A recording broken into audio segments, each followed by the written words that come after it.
بہت سارے احباب ایسے ہیں جنہوں نے اپنے خراجات پیش کرنے ہیں۔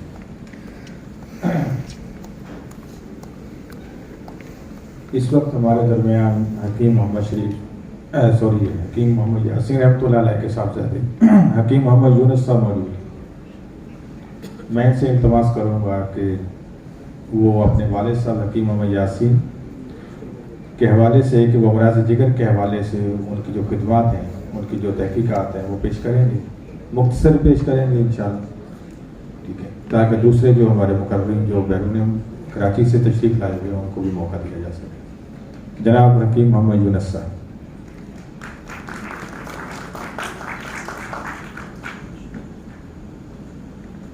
یہ جلسہ آج حکیم ثور ملتانی صاحب کی طبی خدمات اور حکیم محمد یاسین صاحب کی طبی خدمات اور حکیم محمد شریف صاحب کی طبی خدمات کے سلسلے میں ہے، اور اس کے ساتھ ساتھ امراض جگر کا موضوع بھی دیا گیا ہے۔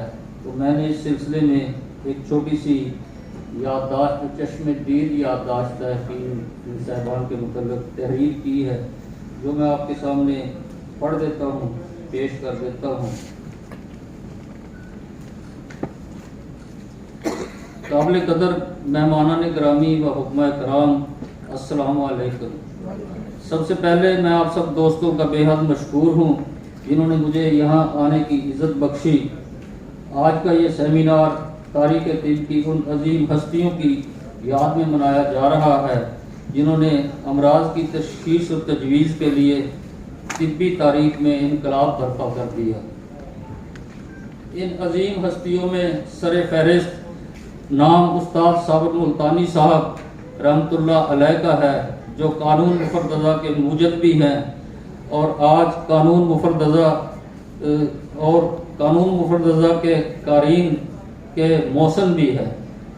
آج قانون مفردزہ تحریک، تحلیل، تسکین کی تشریح کا محتاج نہیں ہے، کیونکہ ملک کے طول و عرض میں اس کو سیکھنے اور سکھانے والے کثیر تعداد میں موجود ہیں۔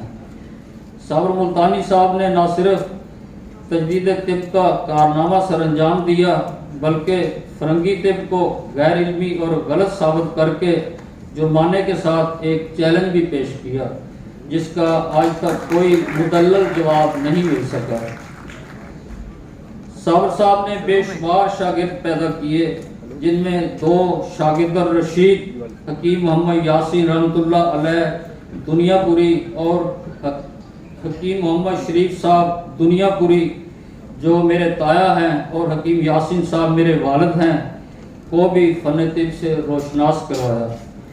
ایک طبی دورہ پر حکیم ثور ملتانی صاحب نے فرمایا، میں حکیم محمد شریف دنیا پوری اور حکیم محمد یاسین دنیا پوری کا طب سے جنون کی حد تک لگاؤ دیکھ کر محسوس کر رہا ہوں کہ اس پسماندہ علاقہ دنیا پور سے فن طب کی ایک دن کرنیں پھوٹیں گی جو پوری دنیا کو روشناس کر دیں گی۔ تو بے شک آج قانون مفردزہ کے ہر قاری کے پاس استاد ثور ملتانی صاحب کی کتابوں کے ساتھ ساتھ حکیم محمد یاسین صاحب اور حکیم محمد شریف صاحب کی کتابیں بھی موجود ہیں، جو اس کا زندہ ثبوت ہے۔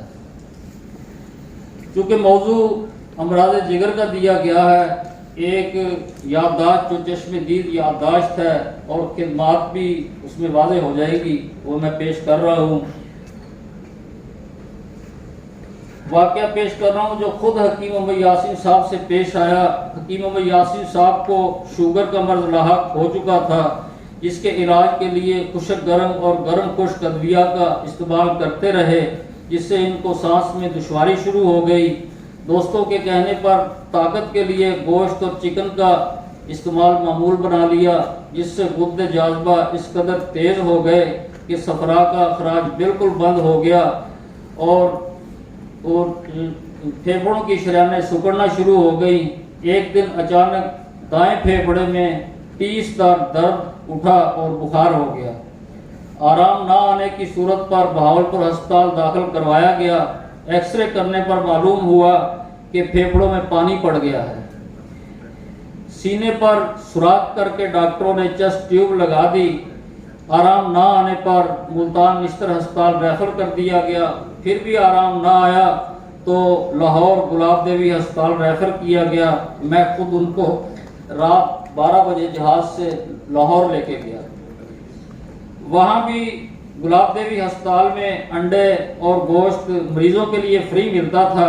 یہ کھانے کی ہدایت کی گئی. ڈاکٹر احسان صاحب تھے جو اس ہسپتال کے انچارج تھے، تو روزانہ آ کے پوچھتے تھے کہ جی آپ نے وہ انڈے کھائے ہیں یا نہیں کھائے. تو ان کی ہدایت کے مطابق کھاتے تھے. تو اس کے باوجود مرض مزید بڑھتا گیا. تو ایک دن حکیم صاحب خود رونے لگ گئے. وہ کہنے لگے جی میں رو اس لیے رہا ہوں کہ جس دن آئے تھے آج 2 مہینے ہو گئے ہیں، جتنے مریض میرے اس وارڈ میں موجود تھے وہ تقریباً تمام کے تمام اللہ کو پیارے ہو چکے ہیں. تو شاید ابھی میری باری ہے.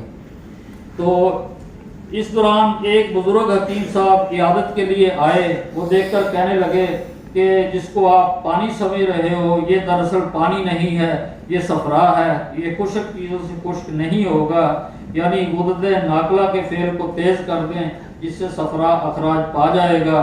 تو اسی دن سے انڈے اور گوشت بند کر دیے. اور ڈاکٹر احسان صاحب پوچھتے تھے تو ان کو ہم یہ کہتے تھے کہ ہم یہ سب چیزیں کھلا رہے ہیں کیونکہ ہاسپٹل میں ہم نے رہنا تھا.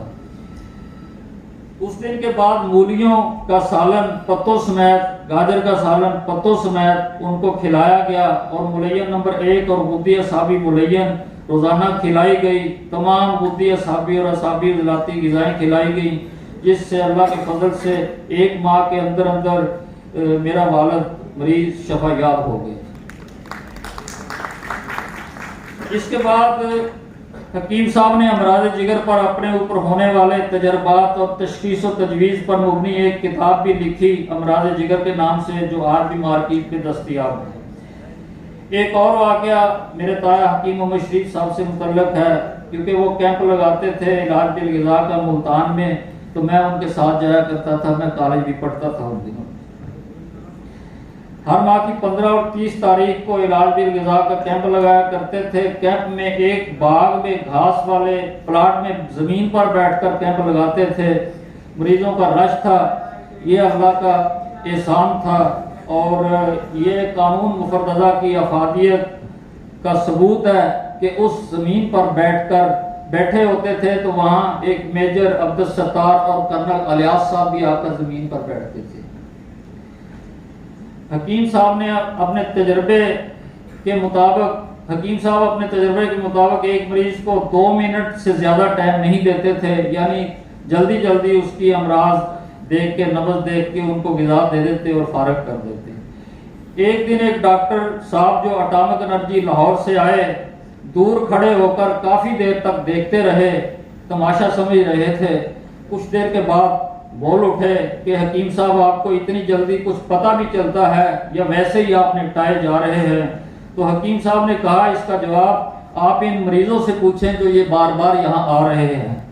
اس پر ڈاکٹر صاحب نے اپنی کلائی تنزیہ طور پہ حکیم صاحب کے سامنے کر دی کہ مجھے بتائیں کہ مجھے کیا مرض ہے. حکیم صاحب نے حسب معمول نبض دیکھ کر ان کو بتایا کہ آپ کا دل بڑھ گیا ہے. جس پر ڈاکٹر صاحب ہکا بکا رہ گئے اور کھڑے ہو کر انہوں نے حکیم صاحب کو سلام کیا اور کہا کہ ہم نے 1 ماہ تک مختلف ٹیسٹ کیے، تب جا کر ہمیں پتہ چلا ہے کہ میرا دل بڑھ گیا ہے. آپ نے 1 منٹ میں کیسے بتا دیا؟ یہ تھا قانون مفردہ کا کمال. اس کے بعد اس کو علاج بتایا گیا کہ آپ گرم اور صفراوی چیزیں کھانا بند کر دیں، گلاب کے پھول اور سونف کا قہوہ پینا شروع کر دیں. جس کے بعد ڈاکٹر صاحب نے علاج کیا اور شفا یاب ہو گئے. یہ بات واضح کر دوں کہ جب غدد جاذبہ تیز ہوتے ہیں تو جسم میں صفرا اور گرمی بڑھ جاتی ہے. آپ سب جانتے ہیں کہ گرمی سے چیزیں پھیلتی ہیں. اس طرح ان کا دل بڑھ گیا تھا. علاج کی صورت میں رطوبات پیدا کر کے گرمی کا اخراج کر دیا گیا، جس سے ان کو شفا مل گئی. وما علینا الا البلاغ.